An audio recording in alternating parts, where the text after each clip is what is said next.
Hello बच्चों, let's read the question first. The question says observe the given diagram and mark the correct labelling. तो हमसे यहाँ पर पूछा गया है करेक्ट लेबलिंग मार्क करने के लिए, और बोला गया है इस पर्टिकुलर डायग्राम में जो लेबलिंग दी हुई है उसको मार्क करो. अब ये जो डायग्राम है या जो ये जो ग्राफ है वो किसको रिप्रेजेंट कर रहा है? ये रिस्पॉन्स को रिप्रेजेंट कर रहा है, ऑर्गेनिज्म के रिस्पॉन्स को रिप्रेजेंट कर रहा है.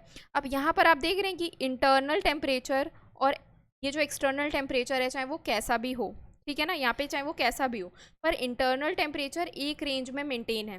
तो बी जो है वो क्या हो जाएंगे? वो बी हो जाएंगे रेगुलेटर्स, यानी कि इन्होंने रेगुलेट कर लिया है. ये हो जाएंगे रेगुलेटर्स.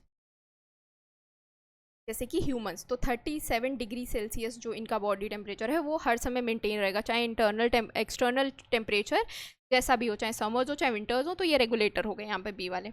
अच्छा, अब यहाँ पर जो ए है, ए आपका कन्फर्मर्स हो गए कि जैसे जैसे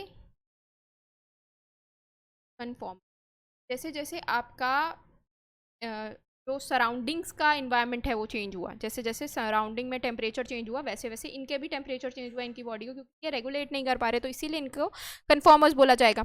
अब ये कैसे हैं? ये ना तो पूरी तरह रेगुलेटर हैं ना पूरी तरह कन्फर्मर्स हैं. तो ये कैसे हो जाएंगे? ये पार्शियल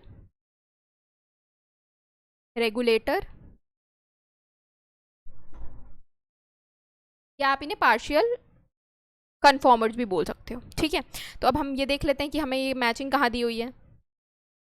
ऑप्शन ए में हमें ए को रेगुलेटर बोला है तो ये गलत हो जाएगा. यहाँ पर भी ए को रेगुलेटर बोला है तो ये भी गलत हो जाएगा. डी में ए को पार्शियल रेगुलेटर बोला है तो ये भी गलत हो जाएगा.